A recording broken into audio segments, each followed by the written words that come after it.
Okay. Just getting set up here. And, yeah. Okay. Hey everyone. So, today I'm gonna be reading Harry Potter and the Sorcerer's Stone by J.K. Rowling. I want to say, before we start this video, that,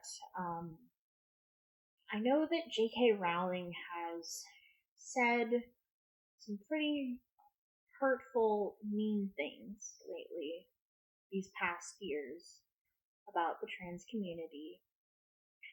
And, she's discriminated against a group of people that don't deserve it, that did nothing to her.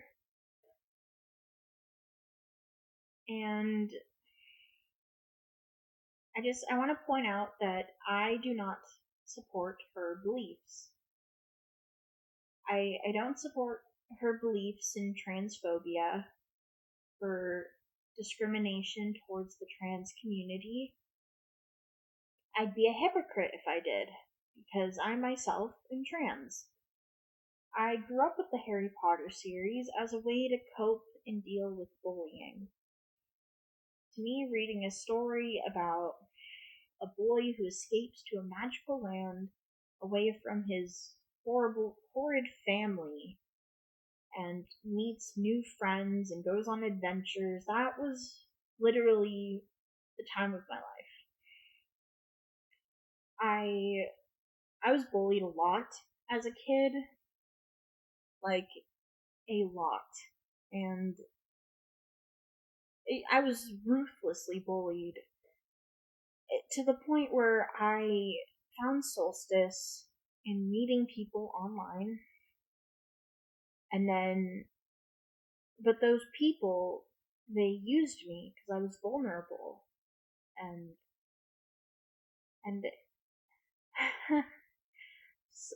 I won't get into details. I will not get into details about this. I was. Yeah, I'm turning this off. Sorry, I'm setting up right now. Just setting up my space. The people that I met online were not good people. They groomed me, and I won't go into details what that looked like, but I will say this, is that I was vulnerable and taken advantage of, and I was a child, a naive child at the time. I was bullied online as well, and stalked at some point by a few people that would make new accounts and constantly harass me, and yeah, I had a lot going on as a kid, and I did not have a normal childhood, and the Harry Potter books were a way of coping and dealing with all of that. Between Harry Potter and sitting alone at lunch doing art, it was kind of my only escape, in a sense. It was my escape from the horrible reality that is my life.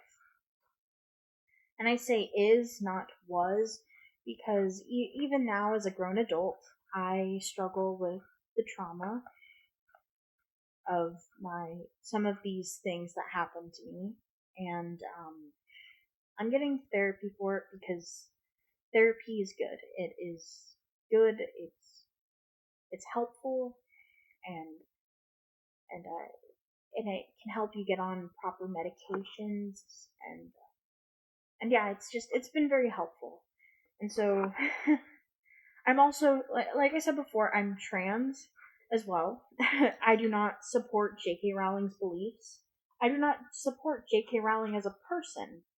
She is a horrible person who makes these horrible transphobic comments and says such disgusting, disrespectful, discriminative things.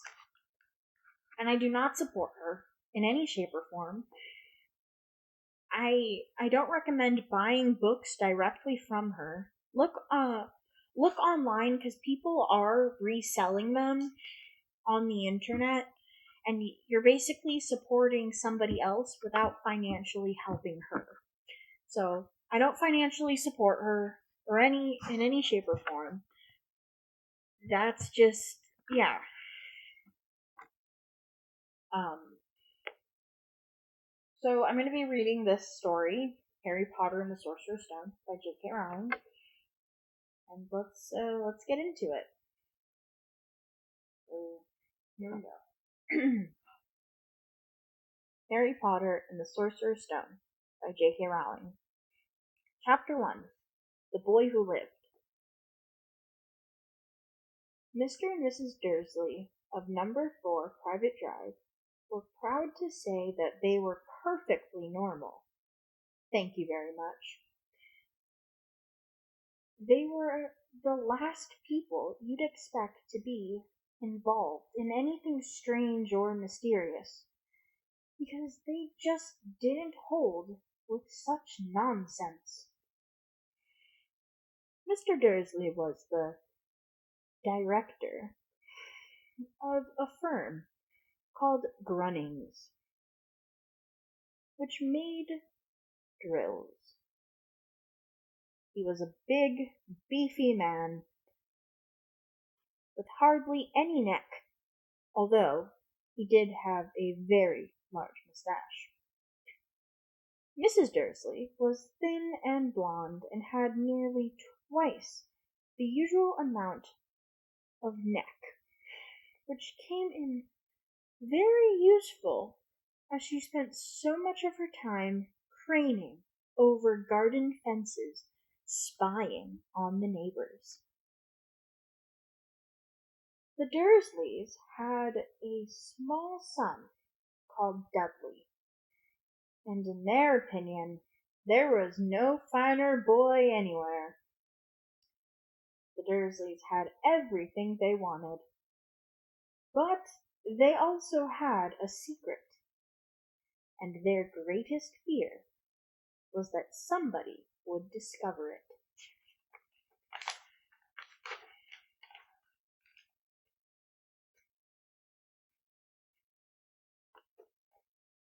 They didn't think they could bear it if anybody, or if anyone, found out about the Potters.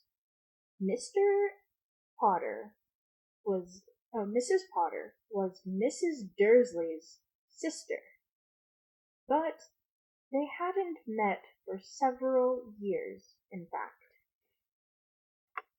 Mrs. Dursley pretended she didn't have a sister because her sister and her good-for-nothing husband were as un-Dursley-ish as it was possible to be. The Dursleys shuddered to think what the neighbors would say if the Potters arrived in the street.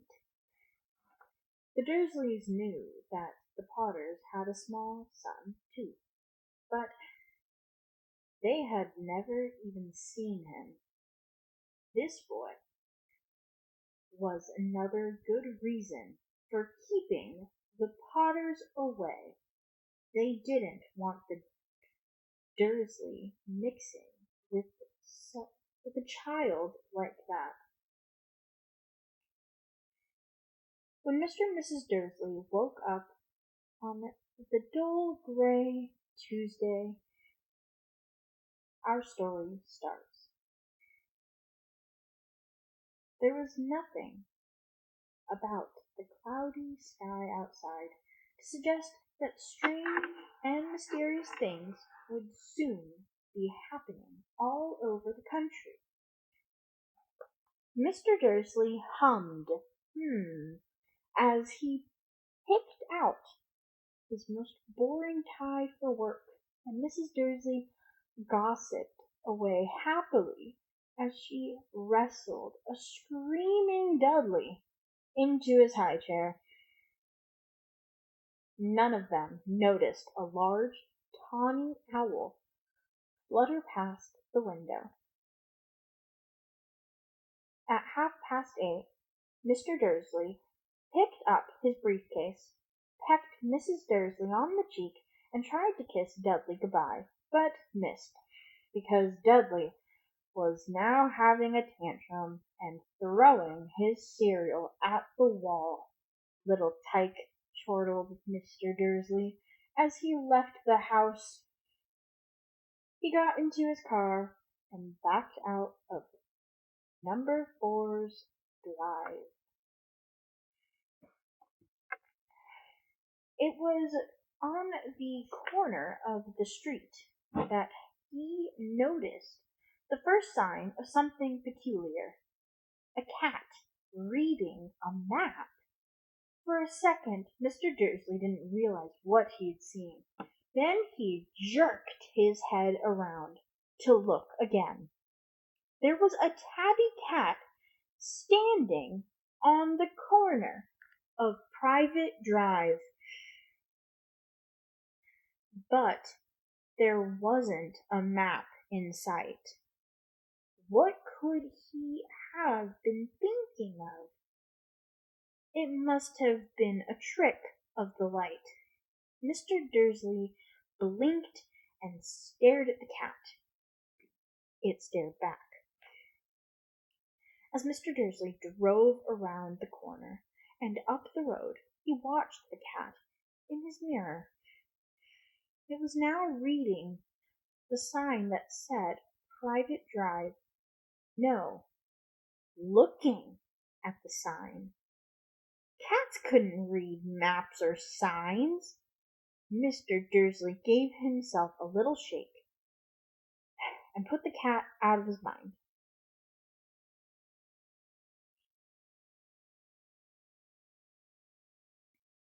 As he drove toward town, he thought of nothing except a large order of drills he was hoping to get that day. But on the edge of town, drills were driven out of his mind by something else. As he sat in the usual morning traffic jam, he couldn't help noticing that there seemed to be a lot of strangely dressed people about. People in cloaks. Mr. Dursley couldn't bear people who dressed in funny clothes, the get-ups you saw on young people. He supposed this was some stupid new fashion. He drummed his fingers on the steering wheel, and his eyes fell on a huddle of these weirdos standing quite close by. They were whispering excitedly together. Mr. Dursley was enraged to see that a couple of them weren't young at all. Why, that man had to be older than he was, and wearing an emerald green cloak. The nerve of him. But then it struck Mr. Dursley that this was probably some silly stunt.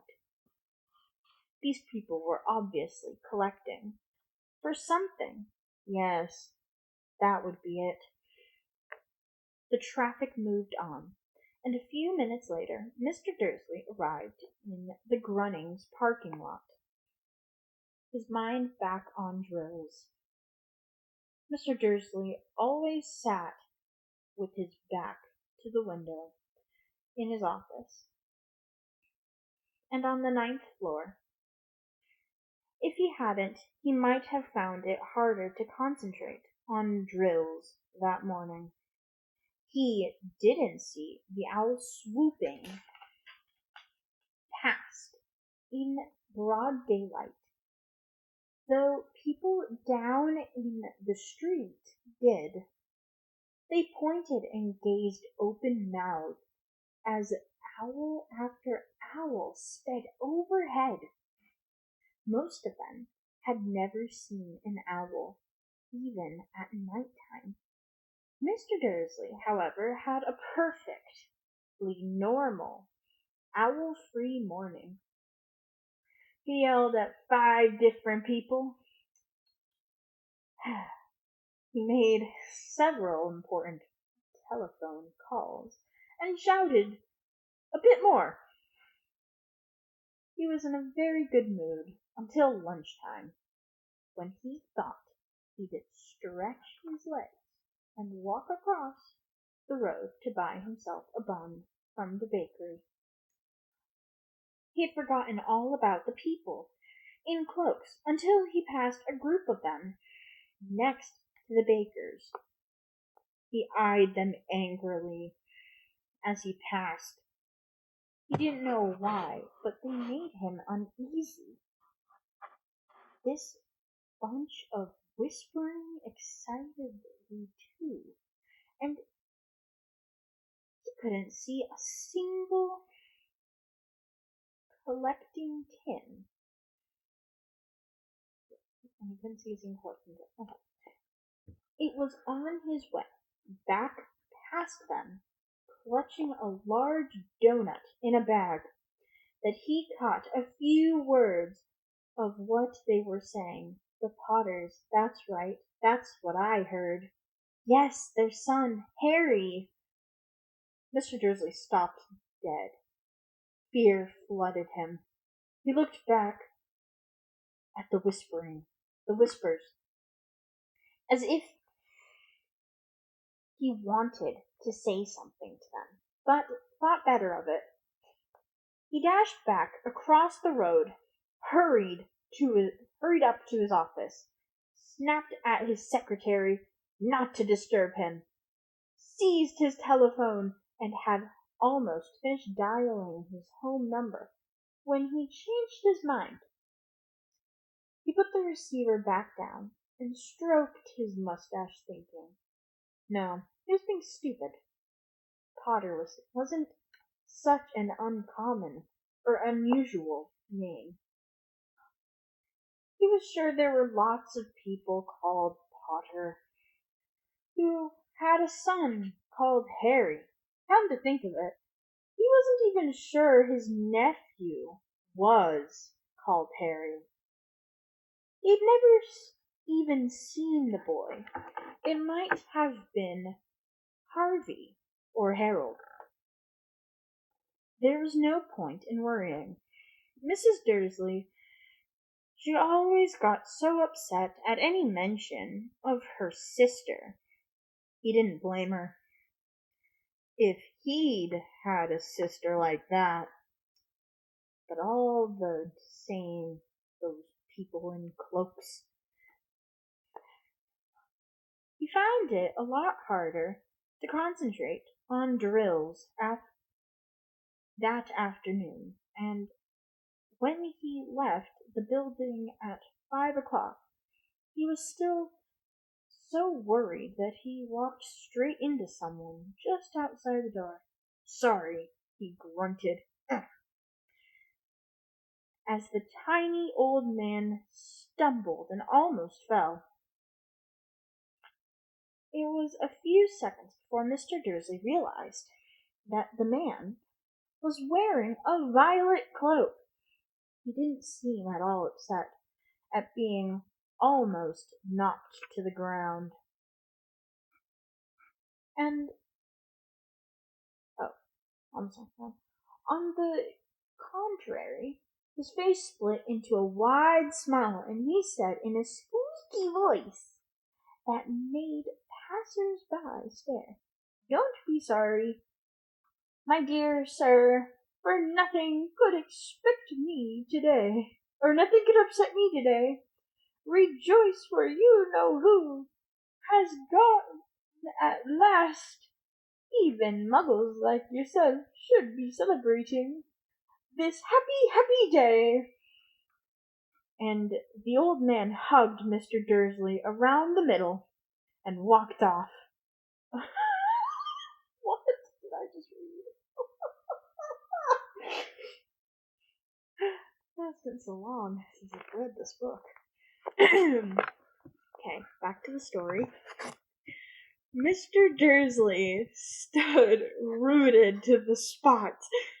He had been hugged by a complete stranger. He also thought he had been called a muggle, whatever that was. He was rattled.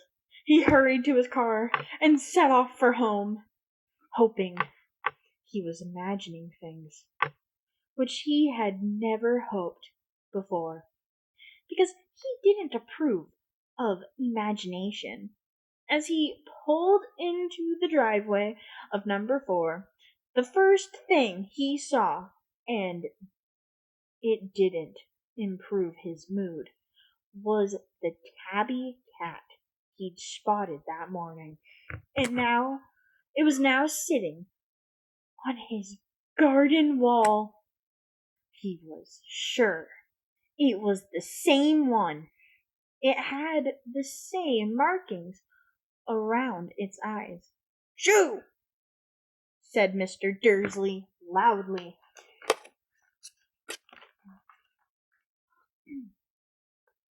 The cat didn't move. It just gave him a stern look. Was this normal cat behavior? Mr. Dursley wondered. Trying to pull himself together, he let himself into the house. He was still determined not to mention anything to his wife. Mrs. Dursley had had a nice, normal day. She told him over dinner all about Mrs. Next Door's problems with her daughter and how Dudley had learned a new word, won't. Mr. Dursley tried to act normal. When Dudley had been put to bed, he went into the living room in time to catch the last reports on the evening news. And finally, bird watchers everywhere have reported that the nation's owls have been behaving very unusually today. Although owls normally hunt at night and are hardly ever seen in daylight.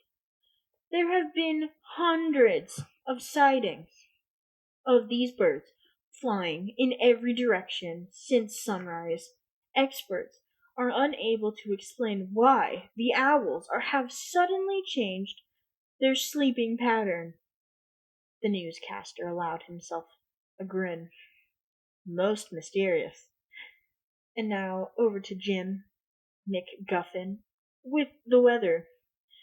Going to be any more showers of owls tonight, Jim? Well, Ted, said the weatherman, I don't know about that, but it's not only the owls that have been acting oddly today. Viewers as far apart as Kent, Yorkshire, and Dundee have been phoning in to tell me that instead of the rain I promised yesterday, they've had a downpour of shooting stars. Perhaps people have been celebrating bonfire night early.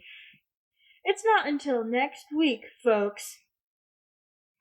But I can promise a wet night tonight. Mr. Dursley sat frozen in his armchair. Shooting stars all over Britain? Owls flying by daylight? Mysterious people in cloaks all over the place? And a whisper about the Potters. Mrs. Dursley came into the living room carrying 2 cups of tea. It was no good. He'd have to say something to her. He cleared his throat nervously. Petunia, dear, you haven't heard from your sister lately, have you? As he had expected, Mrs. Dursley looked shocked and angry. After all, they normally pretended she didn't have a sister. No, she said sharply. Why? Funny stuff on the news, Mr. Dursley mumbled. Think. Owls, shooting stars, and there was a lot of funny-looking people in town today. So? Snapped Mrs. Dursley. Well, I just thought maybe it was something to do with, her crowd. Mrs. Dursley sipped her tea through pursed lips. Mr. Dursley wondered whether he dared to tell her he'd heard the name Potter. He decided he didn't dare. Instead, he said, as casually as he could, their son, he's about Dudley's age now, wouldn't he? I suppose so, said Mrs. Dursley stiffly. What's his name again? Howard, isn't it? Harry. Nasty common name, if you ask me. Oh, yes, said Mr. Dursley, and his heart sinking horribly. Yes, I quite agree. He didn't say another word on the subject as they went upstairs to bed. While Mrs. Dursley was in the bathroom, Mr. Dursley crept to the bedroom window and peered down into the front garden. The cat was still there. It was staring down Private Drive, as though it were waiting for something. Was he imagining things? Could all this have anything to do with the Potters? If it did, if it got out that they were related to a pair of, well, he didn't think he could bear it. The Dursleys got into bed. Mrs. Dursley fell asleep quickly, but Mr. Dursley lay awake, turning it all over in his mind. His last comforting thought before he fell asleep was that even if the Potters were involved, there was no reason for them to come near him and Mrs. Dursley. The Potters knew very well what he and Petunia thought about them and their kind. He couldn't see how he and Petunia could get mixed up in anything that might be going on beyond and turned over. It couldn't affect them. How very wrong he was. Mr. Dursley might have been drifting into an uneasy sleep, but the cat on the wall outside was showing no signs of sleepiness. It was sitting as still as a statue, its eyes fixed unblinkingly on the far corner of Private Drive. It didn't so much as quiver when a car door slammed on the next street, nor when two owls swooped overhead. In fact, it was nearly midnight before the cat moved at all. A man appeared on the corner. The cat had been watching appeared so suddenly and silently you'd have thought he just popped out of the ground. The cat's tail twitched and its eyes narrowed. Nothing like this man had ever seen on Private Drive. Oh, nothing like this man had ever been seen on Private Drive. He was tall, thin, and very old. Judging by the silver of his hair and beard, which were both long enough to tuck into his belt, he was wearing long robes, a purple cloak that swept to the ground, that swept the ground, and high-heeled buckle boots. His blue eyes were light, bright, and sparkling behind half-moon spectacles, and his nose was very long and crooked, as though it had been broken at least twice. This man's name was Albus Dumbledore. Albus Dumbledore didn't seem to realize that he had just arrived in a street where everything from his name to his boots was unwelcome. He was busy rummaging in his cloak, looking for something, but he did seem to realize he was being watched, because he looked up suddenly at the cat, which was still staring at him from the other end of the street. For some reason, the sight of the cat seemed to amuse him. He chuckled and muttered, "I should have known."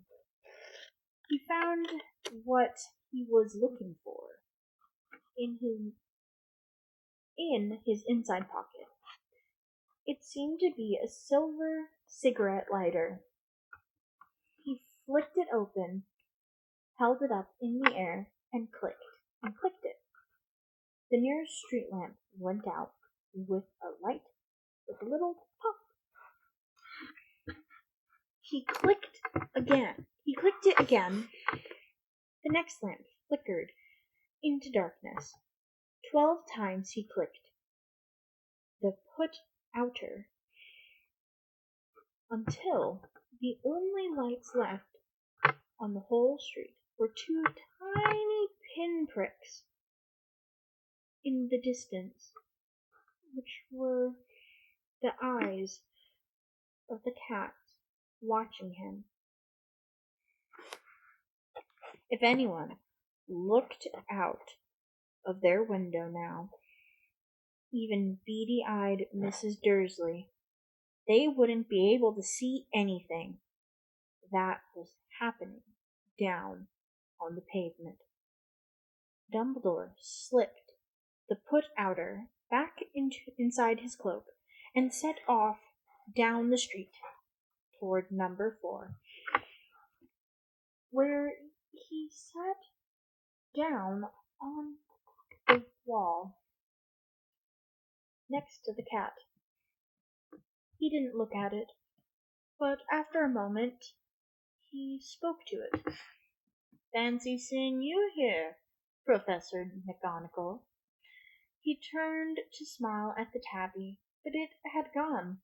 Instead, he was smiling at a rather severe-looking woman who was wearing square glasses exactly the shape of the markings the cat had around its eyes. She, too, was wearing a cloak, an emerald one. Her black hair was drawn into a tight bun. She looked distinctly ruffled. "How did you know it was me?" she asked. "My dear Professor, I've never seen a cat sit so stiffly."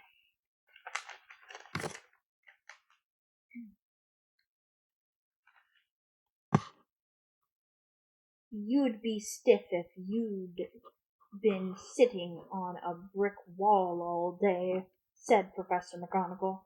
"All day? When you could have been celebrating? I must have passed a dozen feasts and parties on my way here." Professor McGonagall sniffed angrily. Oh yes, everyone's celebrating all right," she said impatiently. "You'd think they'd be a bit more careful, but no. Even the Muggles have noticed something's going on. It was on their news." She jerked her head back at the Dursleys' dark living room window. "I heard it. Flocks of owls shooting stars. Well, they're not completely stupid. They were bound to notice something. Shooting stars down in Kent. I'll, I'll bet that was Daedalus Diggle. Oh, Daedalus Diggle. He never had much sense." "Can't blame them," said Dumbledore gently. "We've had precious little to celebrate for 11 years." "I know that," said Professor McGonagall irritably. "But that's no reason to lose our heads. People were being downright careless out on the streets in broad daylight, not even dressed in Muggle clothes, swapping rumors." She threw a sharp sideways glance at Dumbledore here, as though hoping he was going to tell her something, but he didn't. So she went on. "A fine thing it would be if on the very day you know who seems to have disappeared at last, the Muggles found out about us all. I suppose he really has gone, Dumbledore." "It certainly seems so," said Dumbledore. "We have much to be thankful for. Would you care for a lemon drop?" "A what?" "A lemon drop. They're a kind of Muggle sweet I'm rather fond of." "No, thank you," said Professor McGonagall coldly. As though she didn't think this was as though she didn't think this was the moment for lemon drops. "As I say, even if you know who has gone, my dear Professor, surely a sensible person like yourself can call him by his name. All this you-know-who nonsense. For 11 years I've been trying to persuade people to call him by his proper name, Voldemort." Professor McGonagall flinched, but Dumbledore, who was unsticking 2 lemon drops, seemed not to notice. "It all gets so confusing. If we keep saying, you know who, I have never seen any reason to be frightened of saying Voldemort's name." "I know you haven't," said Professor McGonagall, sounding half exasperated, half admiring. "But you're different. Everyone knows you're the only one you know." "Oh, all right. Voldemort was frightened of." "You flatter me," said Dumbledore calmly. "Voldemort had powers I will never have. Only because you're too, well, noble to use them. It's lucky it's dark. I haven't blushed so much since Madame Pomfrey told me she liked my new earmuffs. Professor McGonagall shot a sharp look at Dumbledore and said, "The owls are nothing next to the rumors that are flying around. You know what everyone's saying? About why he's disappeared? About what finally stopped him?" It seemed that Professor McGonagall had reached the point she was most anxious to discuss. The real reason she had been waiting on a cold, hard wall all day, for neither as a cat nor as a woman had she fixed Dumbledore with such a piercing stare as she did now. It was plain that whatever everyone was saying, she was not going to believe it until Dumbledore told her it was true. Dumbledore, however, was choosing another lemon drop and did not answer.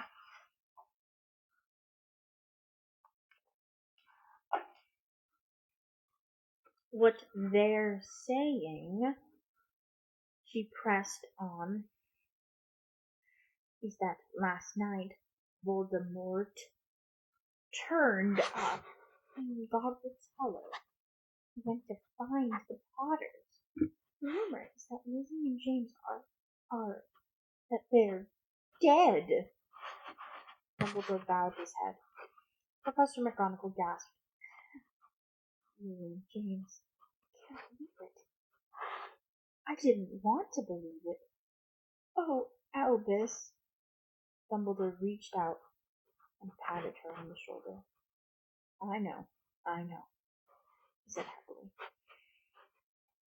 Professor McGonagall's voice trembled as she went on. "That's all. They're saying he tried to kill Potter's son, Harry, but he couldn't. He couldn't kill that little boy. No one knows why or how, but they're saying that when he couldn't kill Harry Potter, Voldemort's power somehow broke, and that's why he's gone." Dumbledore nodded glumly. It's true?" faltered Professor McGonagall. "After all he's done, all the people he's killed, he couldn't kill a boy? It's just astounding. Of all the things to stop him. But how in the name of heaven did Harry survive?" "We can only guess," said Dumbledore. "We may never know." Professor McGonagall pulled out a lace handkerchief and dabbed her eyes beneath her spectacles. Dumbledore gave a great sniff as he took a golden watch from his pocket and examined it. It was a very odd watch. It had 12 hands, but no numbers. Instead, little planets were moving around the edge. It must have made sense to Dumbledore, though, because he put it back in his pocket and said, "Hagrid's late. I suppose it was he who told you I'd be here, by the way?" "Yes," said Professor McGonagall. "And I don't suppose you're going to tell me why you're here, of all places?" "I've come to bring Harry to his aunt and uncle. They're the only family he has left." You can't mean the people who live here?" cried Professor McGonagall, jumping to her feet and pointing at number 4. "Dumbledore, you can't. I've been watching them all day. You couldn't find two people who are less like us. And they've got this son. I saw him kicking his mother all the way up the street, screaming for sweets. Harry Potter, come and live here. It's the best place for him, said Dumbledore firmly. His aunt and uncle will be able to explain everything to him when he's older. I've written them a letter. A letter, repeated Professor McGonagall faintly, sitting back down on the wall. Really, Dumbledore, you think you can explain it all? All this in a letter? These people will never understand him. He'll be famous, a legend. I wouldn't be surprised if today was known as Harry Potter Day in the future. There will be books written about Harry. Every child in our world will know his name. Jeez, that's true. Exactly, said Dumbledore, looking very serious over the top half of his half-moon glasses. Oh, yeah, over the top of his half-moon glasses. Okay.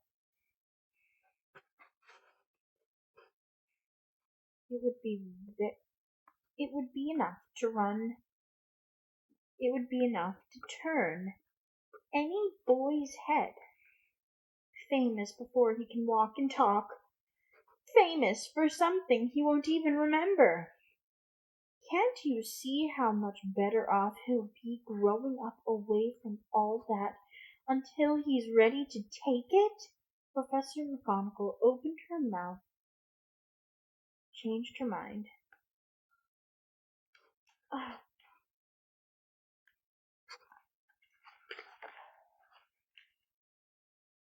Swallowed, and then said, yes, you're right, of course, but how is the boy getting here, Dumbledore? She eyed his cloak suddenly, as though she thought he might be hiding Harry underneath it. Hagrid's bringing him. You think it wise to trust Hagrid with something as important as this? I would trust Hagrid with my life, said Dumbledore. I'm not saying his heart isn't in the right place, said Professor McGonagall grudgingly. But you can't pretend he's not careless. He doesn't tend to... What was that? A low rumbling sound had broken the silence around them. It grew steadily louder as they looked up and down the street for some sign of a headlight. It swelled to a roar as they both looked up at the sky, and a huge motorcycle fell out of the air and landed on the road in front of them. If the motorcycle was huge, it was nothing to the man sitting 5 times as wide.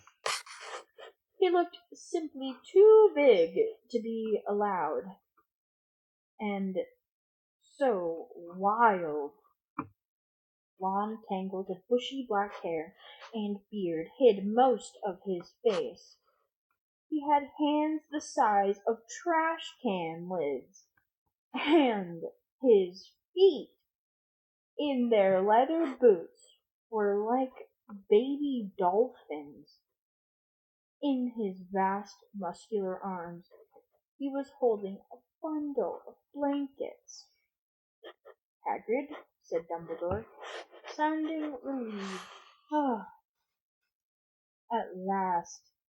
And where did you get that motorcycle? Borrowed it, Professor Dumbledore, sir, said the giant, climbing carefully off the motorcycle as he spoke. Young Sirius Black lent it to me. I've got him, sir. No problems, were there? No, sir. House was almost destroyed, but I got him out all right before the muggles started swarming around. He fell asleep as we were flying over Bristol. Dumbledore and Professor McGonagall bent forward over the bundle of blankets. Inside, just visible, was a baby boy, fast asleep. Under a tuft of jet black hair over his forehead, they could see a curiously shaped cut, like a bolt of lightning. Is that where? Whispered Professor McGonagall. Yes, said Dumbledore. He'll have that scar forever. Couldn't you do something about it, Dumbledore? Even if I could, I wouldn't. Scars come in handy. I have one myself, above my left knee, that is a perfect map of the London Underground. Well, give him here, Hagrid. We better get this over with.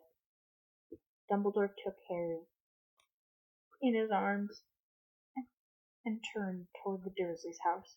Could I say goodbye to him? Dumbledore, no, asked Hagrid. He bent